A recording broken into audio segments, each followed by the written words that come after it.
이스라엘은 왕을 구했고 하나님께서는 당시 이스라엘 사회의 기득권에 속한 자들과는 거리가 먼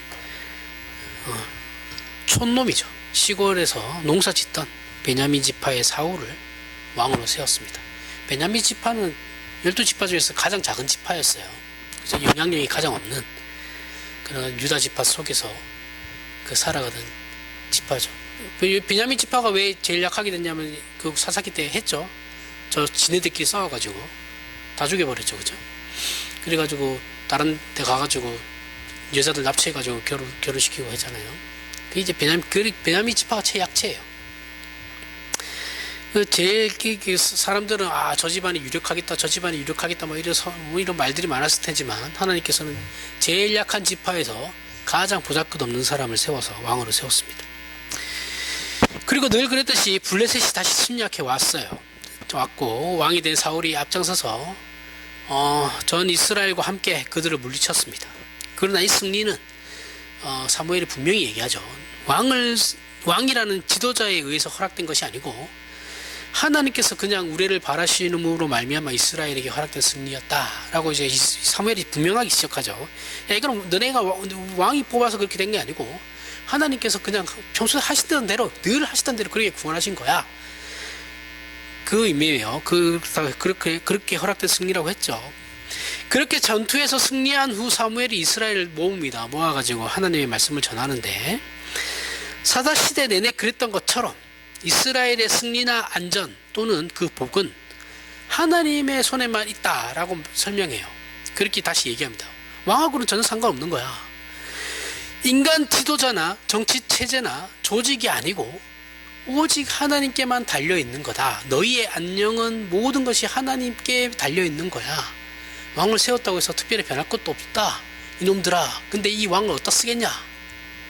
제가 뒤끝 장렬한다 그랬죠. 그죠? 뒤끝 장렬했죠. 근데 이 하나님은 외면한 채 세상적인 방법으로 자신들의 욕심을 채우려고 한 이스라엘의 그 잘못에 대해 엄중히 경고를 하시고 이스라엘은 엄중하게 경고를 받고 또 하나님께서 싫어하신다는 사실도 다시 한번 확인을 받죠. 그죠? 이것이 지난주에 했던 그 밀추수 때 우레와 비를 내림으로 말미암아서 한 해의 밀농사를 그냥 망쳐버리게 하신 그 일이죠. 그러니까 분명하게 한 거죠. 너희가 분명히 이 죄를 지었고 이 죄에 대한 책임은 분명히 이걸 내가 짚고 넘어갔다라는 것을 증거로 남기시는 게 이제 농사를 망치시게 하시는 거죠. 그래서 이스라엘은 자신들의 이제 죄를 고백하고 다시 한번 하나님의 백성으로서 그 신앙을 다짐하는 장면이 오늘 본문 내용입니다. 하나님 진짜 있구나. 살아계시구나. 우리 까딱 잘못하면 죽을 수도 있겠구나. 이제 그 생각이 드니까 이제 다시 하나님의 백성으로 살겠습니다라고 다짐하는 거죠. 늘 그랬어요. 새삼스러울 것도 없어요. 이걸 대단한 어떤 분들은 이게 대단한 무슨 영적 각성 운동이라는 거 이렇게 얘기하는데 아니에요. 이스라엘은 늘 그랬어요. 그런 거 없습니다. 본문 22절 이하를 보면 사무엘이 이스라엘을 향한 하나님의 약속과 자신의 약속과 하나님을 향한 이스라엘의 분명한 신앙적 다짐과 경고를 말하고 있어요. 22절에 여호와께서는 너희를 자기 백성으로 삼으신 것을 기뻐하셨으므로 하나님께서는 그의 크신 이름을 위해서라도 자기 백성을 버리지 아니하실 것이요 하나님께서는 그 약속에 대하여 이스라엘과의 관계에 대하여 영원히 진실하심으로 하나님께서 먼저 그 약속을 포기하시거나 외면하는 일은 절대 없을 거다라는 말이죠. 그죠? 그리고 23절에 나는 너희를 위하여 기도하기를 쉬는 죄를 여호와 앞에 결단코 범하지 아니하고 선하고 의로운 길을 너희에게 가르칠 것인즉 자 이스라엘에게 필요한 것은 이 말이 뭐냐면 너희에게 필요한 건 군사력도 아니고 정치적 지도자도 아니야. 영적 지도자가 필요할 뿐이야. 그게 사사였어요. 그리고 24절에 너희는 하나님 여호와께서 너희를 위하여 행하신 그 큰 일을 생각하여 오직 그를 경외하며 너희 마음을 다하여 진실하게 섬기라. 하나님의 자비와 신실하심을 근거로 해서 이스라엘은 하나님 앞에서 신앙의 답을 해야 한다는 책임을 촉구하는 거죠. 하나님께서 너희에게 너희 하나님의 그 자비하심 앞에 너희는 하나님 앞에서 그 신앙의 답, 즉 하나님의 그 자비와 은혜와 사랑에 대한 반응을 해야 돼. 그 책임을 다 해. 반응하지 않으면 안 돼. 그 사랑 앞에 반응을 해야 되는 거야. 이거 얘기하는 거예요. 답을 해야 돼. 내면 하겠다면 하겠다고 하고 아니면 아니겠다라고 해라. 답을 해라. 분명하게 해라. 이 말이죠. 그리고 마지막으로 경고합니다. 25절에 만일 너희가 여전히 악을 행하면 너희와 너희 왕이 다 멸망하리라. 멸망받죠. 결국은. 여기 등장하는 내용은 우리가 다 가지고 있는 신앙의 내용이죠. 여러분들도 다 가지고 있고 나도 가지고 있어요. 그죠? 일관된 그리고 하나님의 요구입니다.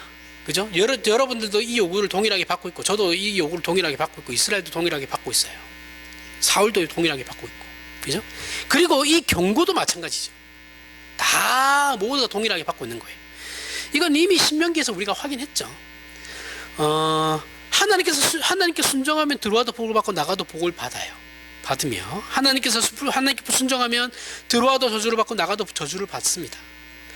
이건 이스라엘 역사 내내 반복되는 교훈이고 확인되는 것이고 경고였어요. 계속 이스라엘은 계속 그랬거든요. 불순종하고 맞고 다시 돌아오고 불순종하고 맞고 다시 돌아오고 이 짓을 계속해요. 그러면 너희가 여전히 악을 행하면 너희와 너희 왕이 다 멸망할 거다라는 이 말이 하나님께 불순종하면 복을 받고 순종하면 복을 받고 불순종하면 벌을 받으며 멸망한다라는 이 말 그 문자 그대로 그 액면가 그대로의 말인지를 우리는 살펴볼 필요가 있죠. 그죠? 하나님 잘 믿으면 복 받는다고 하고 하나님 제대로 안 믿으면 벌 받는다고 하는데 이게 그냥 문자 그대로 우리가 믿어야 되는 거냐? 아니면 어떠한 하나의 그냥 상징이냐? 뭐 이런 걸 우리가 생각할 수 있죠. 그 이유는 하나님께서는 이스라엘에 대해서 진실하시죠. 그리고 이 약속을 취소하지 않으십니다. 그죠? 그런데 멸망시켜버리면 이게 말이 안 되잖아요. 그잖아요. 멸망 다음에 그 약속이 존속되지 않는 거잖아요. 근데 멸망시킨다고 해버리시니까 그럼 이걸 우리가 어떻게 해석해야 되냐라는 거예요. 아니 신자인데 신자가 나가도 복을 받고 들어와도 복을 받는 존재인데 신자는 그럼 신자가 나가도 저주를 받고 들어와도 저주를 받으면 그게 신자냐라는 거예요. 신자는 그럴 수 없거든요. 신자는 나가도 복을 받고 들어와도 복을 받는 존재예요. 이상하잖아요. 그렇죠? 그럼 이걸 우리가 그대로 받아들일 것이냐에 대한 이제 문제가 생기는 거예요. 그리고 기독교 신앙이라는 게 하나님께 잘하면 복을 받고 못하면 벌을 받는다는 이런 말을 그저 단순히 문자 그대로만 이해할 거냐라는 거예요. 우리가 개혁파는 근본주의 신학을 따르는 건 맞아요. 근본주의 안에 들어가 있어요. 그렇지만 그렇다고 해서 무지성적인 근본주의를 추구하는 건 아닙니다. 어떤 지금의 저런 말도 안 되는 저런 보수 기독교라고 하면서 그 근본주의자들이라고 하면서 말도 안 되는 그런 짓들을 하는 그런 사람들하고 우리는 달라요. 개혁파는 그렇지 않아요. 개혁파는 굉장히 지성적입니다. 그렇게 무지성적으로 막 맹목적으로 그 성경을 막 그런 식으로 믿진 않아요. 그렇지 않아요. 우리는 달라요. 넓게 보면 근본주의 안에 들어가 있죠. 왜냐하면 하나님의 말씀을 성경을 하나님의 말씀으로 받아들인다라는 건 말 그대로 근본주의거든요. 그러니까 그 보수 진보로 따지면 우리는 맨 끝에 있는 보수예요. 거기에 들어가요. 거기에 들어가는데 그렇다고 우리가 그러면 맹목적이냐라고 하면 그건 아니에요. 기독 개혁파는 그렇지 않아요. 절대. 그렇게 생각하시는 분들이 이상한 분들이에요. 성경을 제대로 모르시는 거예요. 단순히 문자 그대로 해석하시면 안 된다라는 거죠. 문자 그대로 받아들여야 할 부분이 있고 아닌 부분이 있는 거예요. 그렇게 이해해버리면 만약에 이런 문제를 문자 그대로 받아들이고 그렇게 이해해버리면 우리 신앙이 굉장히 난감해집니다. 왜냐하면 설득되지 않는 부분이 생겨요. 근데 옛날에는 다 그렇게 배웠잖아요. 설득되지 않는데 이해가 안 가는데요. 그냥 일단 믿어. 이렇게 배웠잖아요. 그죠? 그렇게 가면 안 돼요. 그렇게 가는 게 아니에요. 기독교는 굉장히 논리적이고 설득을 해야 하는 일이 필요해요. 그게 하나님께서 그렇게 하고 계시고 목사들도 당연히 그렇게 해야 되는 겁니다. 가르치는 자는 다 그렇게 해야 돼요. 설명하지 못하는 그런 거는 내게 아니에요. 모든 것은 설명이 가능해야 됩니다. 삼위일체 하나님에 대해서는 이 설명에 한계가 있죠. 그죠? 우리의 지성에 한계가 있으니까. 인간이 가지고 있는 지성에 한계가 있으니까 그거는 믿어야 되는 건 맞아요. 그런 거는 신비 부분에 들어가는 부분은 우리가 그 신비도 인정하고 믿어야 되는 건 맞지만 그렇지 않은 부분이 대부분이에요. 신명기 8장 19절에서부터 20절에 이런 얘기 백날 해봐야 한국 교회는 안 들어요. 안 듣죠. 내가 만일 내 하나님 여호와를 잊어버리고 다른 신들을 따라 그들을 섬기며 그들에게 절하며 내가 너희에게 증거하노니 너희가 반드시 멸망할 것이라. 여호와께서 너희 앞에서 멸망시킨 민족들 같이 너희도 멸망하리니 이는 너희가 너희의 하나님 여호와의 소리를 청종하지 아니하였습니다. 자, 여기서 보면 하나님께서 분명히 이스라엘에게 뭐라고 합니까? 멸망할 거다. 너네 나 제대로 안 섬기면 멸망할 거야 라고 얘기하고 있죠. 그렇죠? 여기서 이스라엘의 멸망은 하나님을 모르는 이방 민족과 비교되죠. 그죠? 너희가 내 말을 듣지 않으면 내가 너희 앞에서 멸망시킨 이방 민족같이 너희도 멸망시킬 거야. 이거거든요. 여기에 힌트가 있어요. 이 이방 민족의 멸망은 하나님께서 이방 민족을 그냥 멸망시키진 않으세요. 그러니까 하나님께서 소돔과 고모라를 멸망시킨 건 뭐예요? 그들의 죄가 관영했기 때문에 그런 것이죠. 하나님 보시기에 이건 더 이상 안 되겠다 해서 멸망시키는 거죠. 제가 가나안에 있는 민족들을 진멸하라고 했을 때 하나님께서 하나님께서 단순하게 자기 민족을 좋은 땅을 주기 위해서 거기에 원래 살던 그 원주민들을 아무런 이유 없이 학살시키나요? 그게 아니다 그랬죠. 그렇죠? 가나안 땅에 살던 민족의 죄악이 관영했기 때문에 그런 거예요. 그래서 심판의 도구로 이스라엘이 사용된 거고 거기에 또 그 땅은 원래 또 하나님이 약속하신 땅이죠. 그죠? 그 약속하신 땅인데 하나님께서 이들의 죄가 차기를 기다렸던 거죠. 그때가 또 그때였던 거예요. 왜 하나님 아무 생각 없이 하시는 분이 아닙니다. 이스라엘 심판의 도구로 사용하신 거죠. 그냥 대놓고 그냥 학살하신 게 아니에요.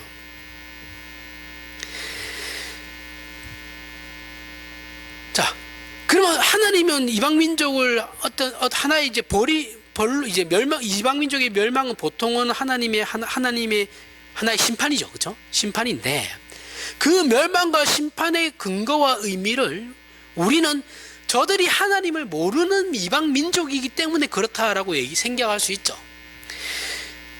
이스라엘이 하나님께 순종하지 않으면 어떻게 됩니까? 하나님을 모르는 이방 민족과 다를 것이 없다라는 거예요. 하나님이 이방 민족을 서스럼 없이 물론 죄가 차야 되지만 멸망할 수 있는 건 하나님을 모르는 자들이기 때문에 그런 것이죠. 그죠? 하나님은 이스라엘과 약속을 했지 이방 민족과 약속을 하시진 않았어요. 그죠? 근데 이스라엘은 약속한 민족인데 만약에 이스라엘이 하나님을 그 약속을 깨고 섬기지 않으면 이방 민족과 똑같이 치고하겠다라는 거예요. 그러니까 이스라엘도 멸망당할 수밖에 없다라는 거죠. 너희가 만약에 나를 믿지 않으면, 나를 섬기지 않으면 너희도 이방 민족과 똑같은 존재가 돼버리는 거야. 그러면 너희가 멸망당할 수도 있어 라는 거죠. 다시 말해서 하나님께서 이스라엘에게 요구하시는 것은 구약에서는 율법이에요. 율법을 지키라는 거예요. 신약에서는 뭐예요? 지금의 시대, 교회 시대에는 기독교 신앙이죠. 신앙을 지키라는 거예요. 그것을 지키느냐 안 지키느냐의 문제보다 우리는 단순히 지키면 된다라고 생각하는데 그게 아니고 그걸 지키느냐 안 지키느냐의 문제보다 훨씬 더 본질적으로 얘기하는 건데 본질적으로 이제 존재론적인 문제를 얘기하시는 거예요. 이스라엘은 하나님과 약속됐고 선택된 백성인데 이스라엘의 운명이 자신들이 하나님을 섬기지 않는다고 해서 그 존재가 변하나요? 그렇지는 않아요. 하나님이 선택하신 자들이에요. 이스라엘이 그걸 버리고 자시고 할 선택권이 없어요. 그죠? 그 하나님께서는 지금 본질에 대해서 말씀하시는 겁니다. 존재가 다른 자들이라는 거예요. 존재론적이란 문제라는 건 하나님께서 목적하시고 약속하신 그의 백성에게는 그렇지 않은 자들과 이방인들과는 다른 어떤 뜻을 가지신다라는 것이죠. 그죠? 이스라엘을 아무 생각 없이 하나님께서 선택하신 게 아니죠. 다 이유가 있으십니다. 목적하시는 바가 있으세요. 즉 그들이 하나님의 말씀을 지킨다 안 지킨다는 실천의 차원이나 윤리적 차원을 목적으로 하는 것이 아니고 그들의 이스라엘이라는 저와 여러분이라는 그 존재 자체의 내용과 정체성에 대해서 목적하시는 바가 있으시다라는 거예요. 하나님께서 당신님의 백성들을 그에 걸맞는 영광을 목적하고 계십니다. 우리들을 향해서 그에 걸맞는 영광을 목적하고 계시는 거거든요. 우리는 이것이 우리에게 익숙하지는 않죠. 자, 신명기 4장 1절에서 8절에 이스라엘아 이제 내가 너희에게 가르치는 규례와 법들을 듣고 준행하라. 그리하면 너희가 살 것이요 너희 조상의 하나님 여호와께서 너희에게 주시는 땅에 들어가서 그것을 얻게 되리라. 내가 너희에게 명령하는 말을 너희는 가감하지 말고 내가 너희에게 내리는 너희 하나님 여호와의 명령을 지키라. 여호와께서 바알부올의 일로 말미암아 행하신 바를 너희가 눈으로 보았거니와 바알부올을 따른 모든 사람을 너희의 하나님 여호와께서 너희 가운데서 멸망시켰을 때 오직 너희의 하나님 여호와께서 하나님 여호와께 붙어 떠나지 않은 너희는 오늘까지 다 생존하였느니라. 내가 나의 하나님 여호와께 명령하신 대로 규례와 법들을 너희에게 가르쳤나니 이는 너희가 들어가서 기업으로 차지할 땅에서 그대로 행하게 하려 함인즉 너희는 지켜 행하라. 이것이 여러 민족 앞에서 너희의 지혜요 너희의 지식이라. 그들이 이 모든 규례를 듣고 이르기를 이 큰 나라 사람은 과연 지혜와 지식이 있는 백성이로다 하리라. 우리 하나님 여호와께서 우리가 그에게 기도할 때마다 우리에게 가까이 하신과 같이 그 신이 가까이 함을 얻은 큰 나라가 어디 있느냐. 오늘 내가 너희에게 선포하는 이 율법과 같이 그 규례와 법도가 공의로운 큰 나라가 어디 있느냐. 자, 이스라엘을 경고하게 하고 이스라엘로 하여금 경계하게 만들고 권면도 하며 분명하게 하라. 하나님을 향한 신앙을 분명하게 하라는 것이 모세의 가르침이에요. 그 핵심은 이스라엘은 하나님의 법도를 지켜야 한다는 거예요. 그것이 너희의 정체성이라는 거예요. 그 이유는 정체성이고 그것이 너희의 지혜이고 의로움이기 때문에 그렇다라는 거예요. 우리는 한 사람을 볼 때 그 사람의 수준을 윤리 도덕적 차원에서 보죠. 아, 저 사람 참 사람 좋다. 그죠? 윤리 도덕적 차원에서 보는 겁니다. 거기서 더 지나면 뭐예요? 인격의 차원에서 보게 되죠. 아, 쟤는 좀 사람이 어떻게 저럴 수 있나? 저렇게 성품이 훌륭할 수 있나? 이렇게 가요. 그죠? 더 나아가면 뭐예요? 정신적 차원이죠. 야, 성품만 좋은 게 아니고 그가 가지고 있는 그 고매한 그런 고급한 그 어떠한 가치가 있구나. 한 사람의 행동은 그의 인격과 정신적 차원에서 나오는 겁니다. 하나님께서 이스라엘에게 율법을 지키라고 하는 것은 하나님께서 창조의 목적과 구원의 목적과 그 내용을 채우시겠다라는 약속으로서 이스라엘을 백성 삼으신 것이죠. 그러므로 이스라엘이 율법을 지켜야 하는 건 하나님의 백성으로서 책임이기 이전에 하나님께서 이스라엘에게 가지신 목적 그 자체예요. 이스라엘은 율법을 지켜야 돼요. 그게 그들의 정체성입니다. 그게 목적이에요. 그걸 지켜가지고 뭘 이렇게 하겠다 그게 아니고 지키면 돼요. 그리고 하나님을 알면 되는 겁니다. 그게 목적이에요. 그리고 그들의 변화가 되는 거겠죠. 그죠? 그게 목적이에요. 그래서 하나님은 신적 차원에 이스라엘은 하나님 앞에서 신적 차원에서의 거룩한 백성입니다. 바울의 표현을 빌리면 에베소서 1장에서 그는 우리를 하나님의 영광의 찬송이 되게 하려 하심이라 라고 했고 에베소 4장에서는 하나님을 따라 의와 진리의 거룩함으로 지으심을 받은 새 사람이라고 합니다. 그러니까 신자가 된다라는 건 이제부터 하나님의 뜻을 따라 살지만 그걸 윤리적 차원이나 법으로서 지키는 게 아니고 우리의 우리됨의 표현이고 또한 그 표현이 우리를 하나님의 사람으로 만들기 위해 요구된 법도인 것으로 이해해야만 하는 거예요. 좀 더 현실감 있게 표현하면 우리는 교회 공동체 안에서 같은 예수를 믿는 신자들이지만 서로 간에 신앙적으로 어려움을 겪게 되죠. 그죠? 서로 안 맞아요. 그 이유가 뭐예요? 신앙을 실천적 차원에서만 이해하니까 그런 거예요. 실존적 차원도 있지만 그렇게만 이해하면 안 되죠. 실천적 차원에서만 이해하거나 윤리적 차원에서만 이해해요. 그러니까 조금만 윤리적인 문제에서 벗어나 버리면 바로 정죄해버리죠. 존재론적인 측면에서 우리는 우리 안에 그 서로가 서로를 바라보지 못합니다. 그 정체성과 본질로서 이해하지 못해요. 저가 하나님의 자녀이구나라는 그 정체성, 나도 하나님의 자녀이구나라는 그 정체성, 나의 나됨, 그의 됨을 우리는 서로가 인정하지 않아요. 그저 뭐예요? 맞냐 틀렸냐만 가지고 얘기한다고요. 그러니까 용서가 없어요. 우리는 서로 막 넘어가 주는 것도 없죠. 그래서 그냥 싸웁니다. 싸우기 바빠요. 미워하기 바쁘고 별것도 아닌 거 가지고. 이런 일은 우리에게 언제나 있어요. 언제나 있는 일입니다. 요즘 현대만 특별하게 있는 일이 아니에요. 늘 있어 왔습니다. 역사적으로 늘 있어 왔는데 우리 스스로도 그렇고 우리가 보는 이웃들에게도 그렇죠. 분명히 신앙적인 모든 걸 하고 있어요. 나도 그렇고 저도 그렇고. 근데 이상하게 가까이 하기 싫은 사람이 있죠. 신앙적으로 흠잡을 데가 없는데 참 정이 안 가는 사람이 있어요.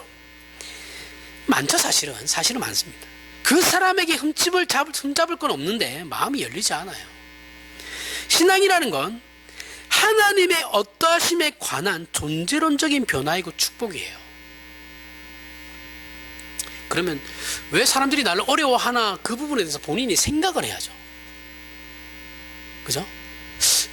왜 자신에 대해서 돌아봐야 되는데 우리는 맨날 남 탓하기 바쁘죠. 자신을 돌아봐야죠. 자신을. 나에게 문제가 뭔가, 내 단점이 뭔가. 우리는 하나님 앞에서 항상 성경을 가지고 성경을 근거로 자기 객관화를 계속 끊임없이 해야 돼요. 그게 안 되면 내 주장만 펼치죠. 우리는 마태복음 5장 44절 이하에서 예수께서 너희 원수를 사랑하며 너희를 박해하는 자를 위하여 기도하라라는 명령을 받습니다. 그 이유는 이같이 한즉 하늘에 계신 너희 아버지의 아들이 되리라 이기 때문에 그런 거예요. 그렇게 해야 된다라는 거예요. 그래야지 너희가 하나님의 아들이 된다라는 거예요. 결론은 하늘에 계신 너희 아버지의 온전하신 같이 너희도 온전하게 하기 위함이다라는 거죠. 그렇죠? 우리는 이 부분을 놓치고 신앙생활하기 일쑤입니다. 그러니까 신앙생활이라는 게 남에게 피해를 주기 이전에 스스로의 만족도 없는 거예요. 예수를 믿는 만족은 우리의 영광 속에 있는 겁니다. 하나님께서 우리를 당신님의 자녀라는 이름으로 목적하고 계셔서 우리에게 요구하는 신앙 행위와 규칙과 내용들은 전부 그것 자체가 우리의 영광이에요. 영광이고 그렇게 하는 게 우리의 자랑입니다. 그런데 우리는 이것을 짐이라고 느끼고 그것을 그저 해야만 하는 문제로 여겨 양심에 걸려요. 그러니까 내가 해야 할 일인데 안 했기 때문에 그게 양심에 걸리는 거예요. 근데 이런 양심에 걸리면 안 되고 이런 건 우리 영혼에 걸려야 되는 거예요. 내가 해야 할 일을 안 한 것이 내 양심에 걸리면 안 되고 나는 그런 존재가 아닌데 나는 이런 걸 당연히 기쁘게 해야 하는 존재인데 이렇게 생각해야 되는 거예요. 단순히 책임에 걸려서 내 양심에 걸리는 게 아니고 더 본질적으로 들어가야 된다고요. 우리의 행동 기준은 하나님의 자녀라는 이름에 걸려 있는 겁니다. 걸려야 하는 거예요. 하나님의 신자된 자로서 어떠한 일을 행했을 때 부끄럽지 않은가에 항상 그런 문제를 가지고 생각해야 된다고요. 영혼에 대한 거예요. 고차원적이죠. 더 고차원적으로 영혼에 걸려야 되는지 안 걸리는지 그걸 계속 생각해야 되는 거예요. 우리가 기독교 신자로서 현실에서 가장 많이 겪게 되는 어려움이 바로 싸움과 분노죠. 그죠? 이 싸움과 분노가 일어나는 큰 이유는 사회 탓을 하자면 경쟁사회에 살아가기 때문에 그런 겁니다. 우리 죄성을 떠나서 죄성도 있지만 그걸 더 부추기는 게 이제 경쟁사회 속에 살아가기 때문에 그런 거예요. 상대방을 굴복시켜야 내 자리가 생기고 상대방의 것을 빼앗아야 내 몫이 생기는 사회에 살고 있기 때문에 그런 겁니다. 기독교 신자들에게는 그렇게 살지 말라고 성경이 말하는 거예요. 그러지 말라는 거예요. 우리 신자들에게 필요한 모든 건 하나님께 있으니 상대방의 것을 빼앗아서 우리 자신의 필요를 채우지 말라는 말입니다. 우리 신자들의 필요는 세상에 있지 않아요. 세상 사람들과 싸워서 가질 이유가 전혀 없어요. 그냥 내가 노력한 만큼 벌면 되는 겁니다. 그러나 우리는 이 넉넉함이 없죠. 그죠? 더 가지려고 해요. 그래서 불로소득을 추구하죠. 그리고 그걸 오늘날 한국교회는 부추겨요. 저기 아파트값 올랐어요. 뭐 하세요? 돈 있으신 분까지 가서 사셔야죠. 그리고 11조 내세요. 이런 개소리 나오고 있죠.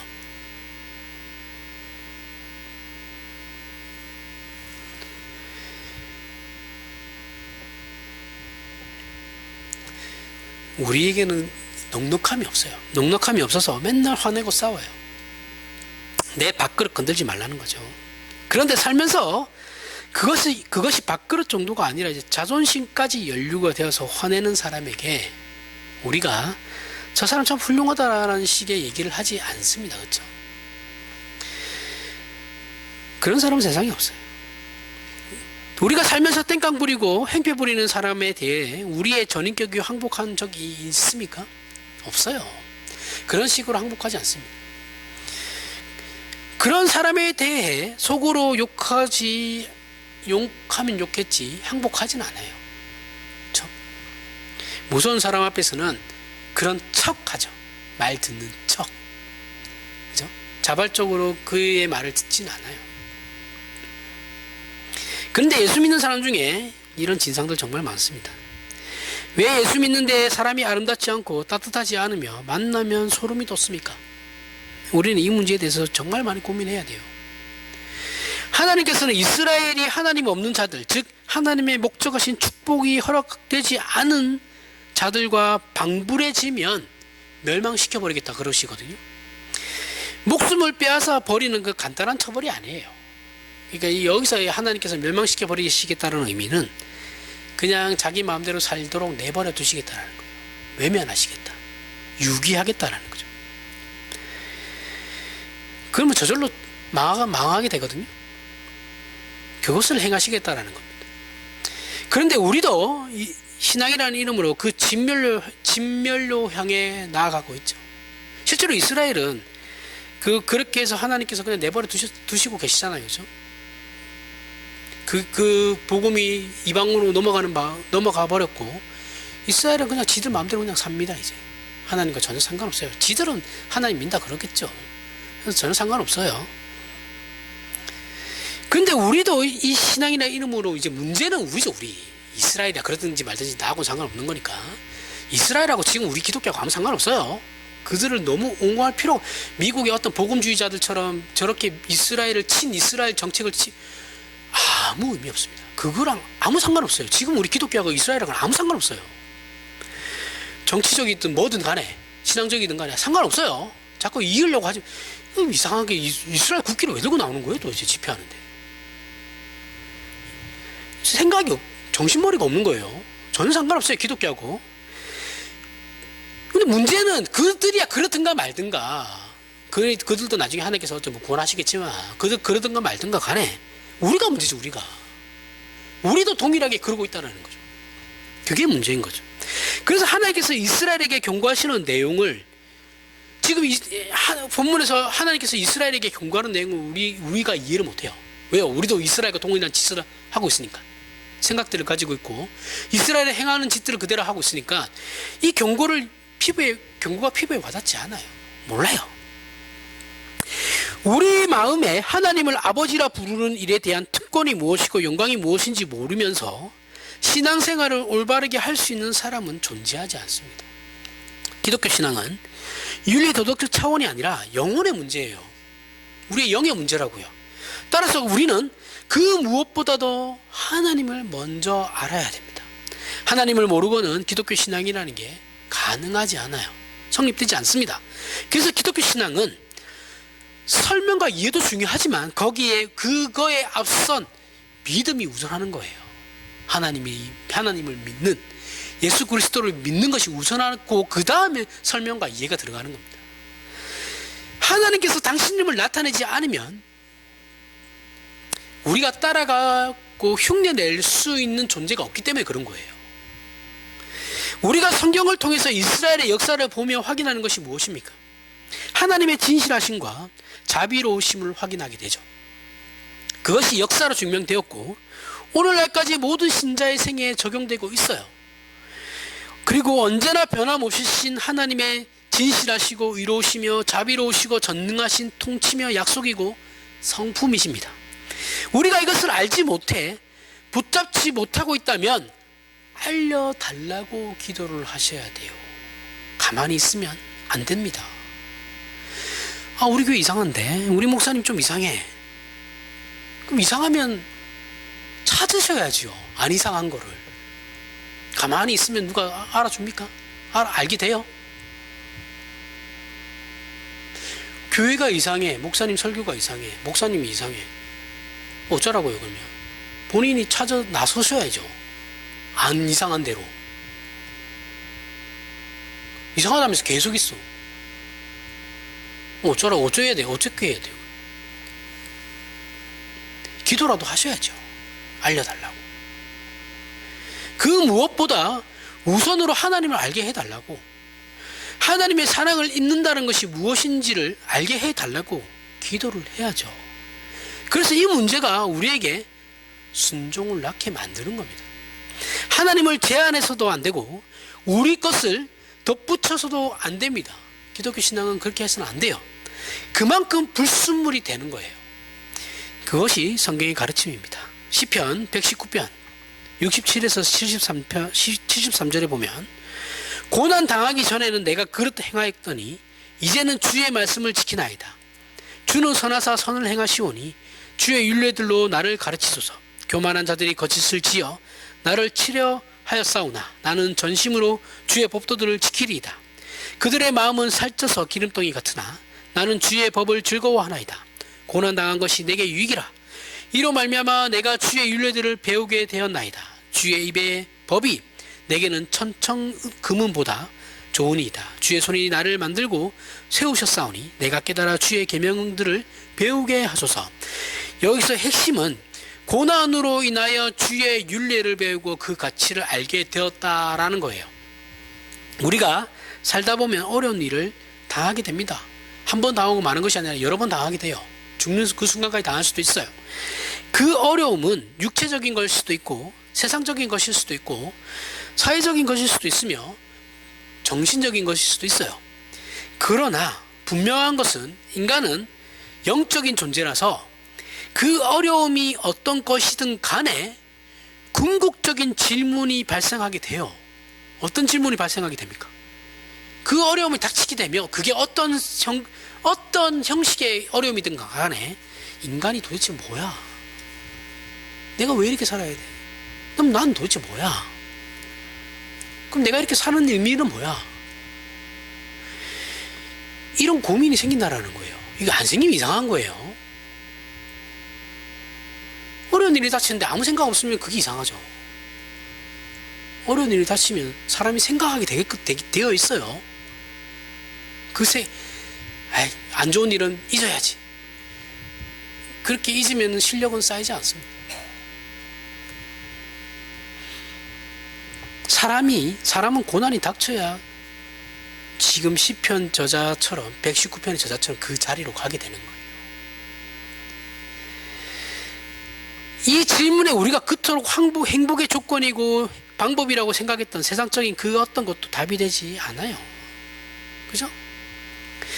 돈이 있다고, 건강하다고, 권력이 있다고 답이 되지 않습니다. 이 질문에 대해 깊이 있게 고민해 보시길 바랍니다. 그 어떤 것에서도 이 질문에 대한 답을 얻을 수 없어요. 오직 삼위일체 하나님에게만 그 답이 있기 때문에 그런 겁니다. 그래서 우리가 이 자리에 와 있는 거 아니겠습니까? 세상 사람들은 아직도 세상에 답이 있다고 생각하기 때문에 여기 와 있지 않는 거예요. 아직도 거기서 답이 있다고 생각하거나 아무 생각이 없구나. 둘 중에 하나예요.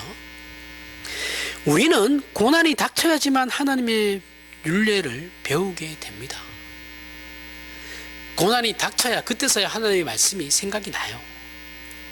그 율례는 전부 하나님의 어떠하심에 대한 지침입니다. 하나님의 은혜로우심, 하나님의 자비로우심, 하나님의 충만하심, 하나님의 거룩하심, 하나님의 복되심의 내용들을 담고 있는 지침이에요. 내 이웃을 사랑하고 살인하지 말며 도둑질하지 말고 거짓 증거하지 말라는 건 따지고 보면 우리의 복이에요. 우리에게 해당되는 복입니다. 사람에게 정직한 것보다 더 멋있는 건 없고 겸손한 것보다 더 훌륭한 건 없어요. 그렇기 때문에 우리의 복이에요. 사람이 살면서 잘못했을 때 잘못했습니다, 용서해 주십시오라고 말하는 게 사실 쉬운 것 같아 보이지만 이거 굉장히 어려운 말이에요. 그죠? 자존심을 다 버려야 되는 거예요. 너는 왜 그 미안하다는 말 한마디가 그렇게 하기 어렵냐? 그게 쉽지 않은 사람이 있어요. 그죠? 하지만 해야 되는 거예요. 쉽지 않지만. 이 용서해 달라는 이 말보다 위대한 말은 없습니다. 사랑한다 이 말보다 용서해 주십시오가 훨씬 더 위대한 말이에요. 신앙인들이 이 말을 못하는 건 병이에요. 병. 정말 큰 병입니다. 우리가 어쩌다가 이렇게 되었는지 모르겠습니다. 빠른 경제 성장으로 인한 물질 만능주의와 성공 만능주의로 인해 인간성도 잃어버렸고 신앙마저도 경쟁 체제로 몰아넣어 버리는 바람에 이런 결과가 나온 게 아닌가 생각을 해봅니다. 신앙생활은 재밌고 즐겁고 감사한 것이죠. 물론 어려움은 있습니다. 그 어려움을 로마서 5장에서는 이렇게 말합니다.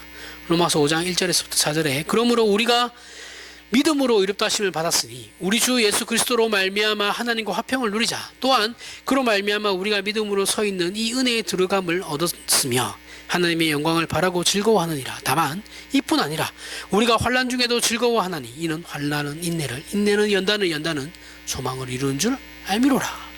하나님께서는 모든 신자를 환난으로 인도하시고 계십니다.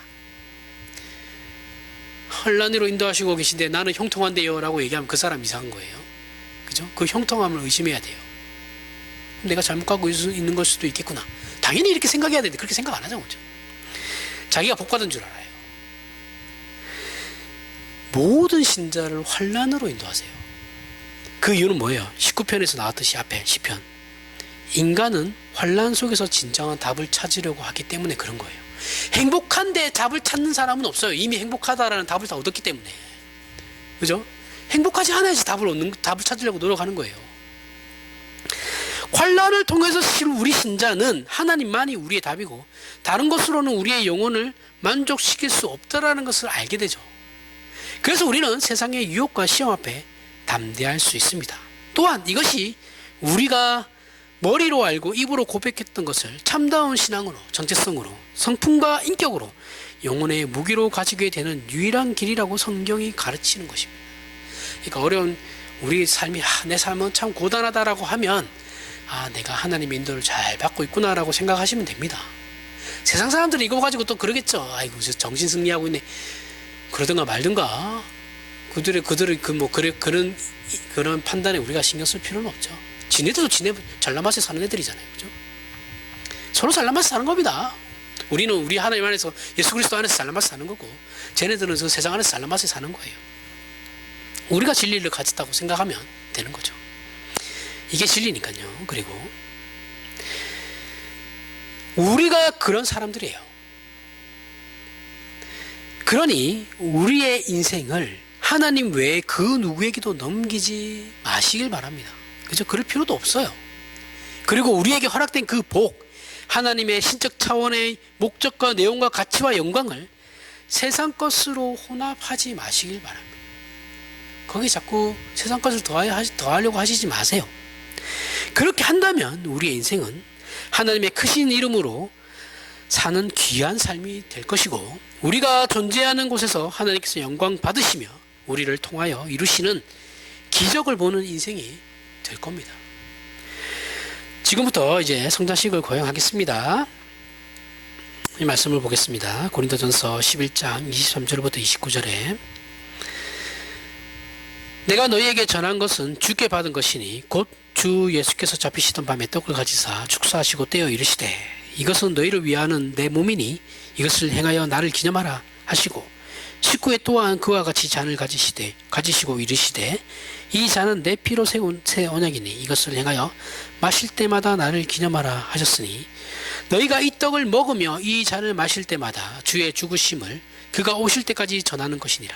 그러므로 누구든지 주의 떡이나 잔을 합당하지 않게 먹고 마시는 자는 주의 몸과 피에 대하여 죄를 짓는 것이니라. 사람이 자기를 살피고 그 후에야 이 떡을 먹고 이 잔을 마실지니 주의 몸을 분별하지 못하고 먹고 마시는 자는 자기의 죄를 먹고 마시는 것이니라. 아멘. 늘 할 때마다 얘기하는 건데 예수 그리스도는 이 땅에 십자가를 지러 오셨죠. 그렇죠? 그게 목적이십니다.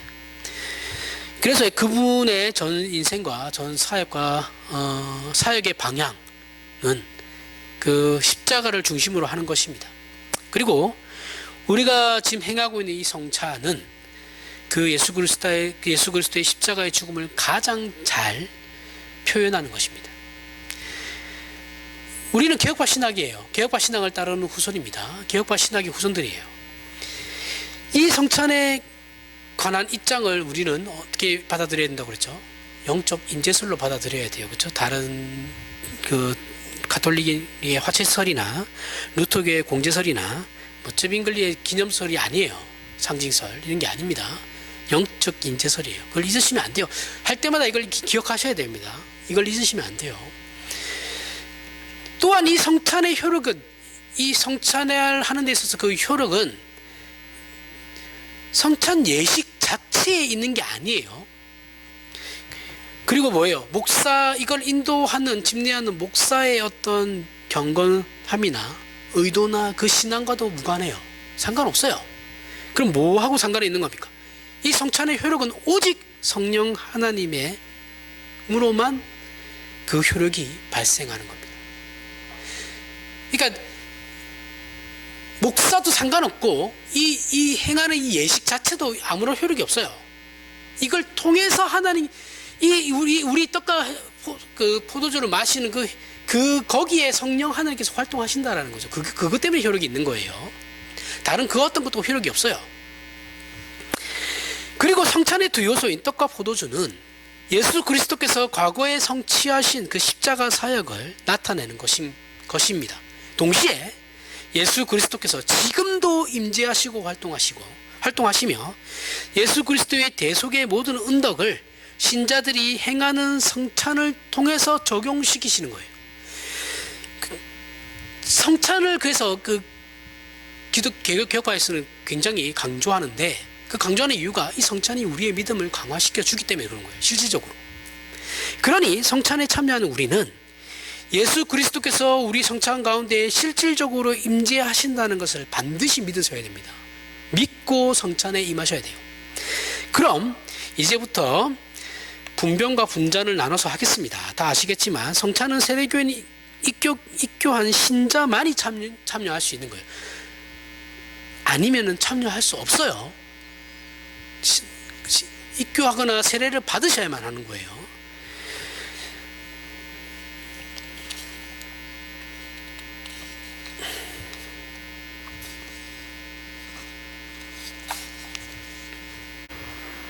기도하겠습니다.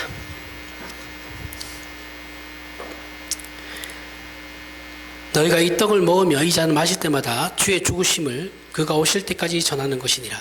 그러므로 누구든지 주의 떡이나 잔을 합당하게 하지 않게 먹고 마시는 자는 주의 몸과 피에 대하여 죄를 짓는 것이니라. 사람이 자기를 살피고 그 후에야 이 떡을 먹고 이 잔을 마실지니 주의 몸을 분별하지 못하고 먹고 마시는 자는 자기의 죄를 먹고 마시는 것이니라. 하나님 아버지 은혜를 감사합니다. 하나님을 아버지라 부르는 이 귀한 인생과 신앙이 되게 하셨으니 이제 오직 하나님만 바라고 그 말씀에 순종하기를 저희가 약속합니다. 목숨을 다하여 주를 사랑할 것과 마음과 성품을 다하여 주의 명령을 따라 우리의 삶을 드릴 것을 약속합니다. 진심을 다하게 하시고 인내하게 하시며 또 믿음으로 충성하게 하셔서 하나님 아버지를 믿고 사는 인생의 복된 것들로 아버지께서 함께 하시어 우리의 입술을 통하여 영광받아 주시옵소서. 또한 허락하신 성찬의 의미를 우리가 다시 한번 되새겨 우리 신앙의 확신을 더하게 하심에 감사를 드립니다. 부디 예배와 성찬으로 우리에게 하나님 아버지의 위로와 격려와 은혜가 더욱더 있게 하시고 모든 영광은 삼위 하나님 홀로 받으시옵소서. 예수님 이름으로 기도합니다. 아멘. 우리 다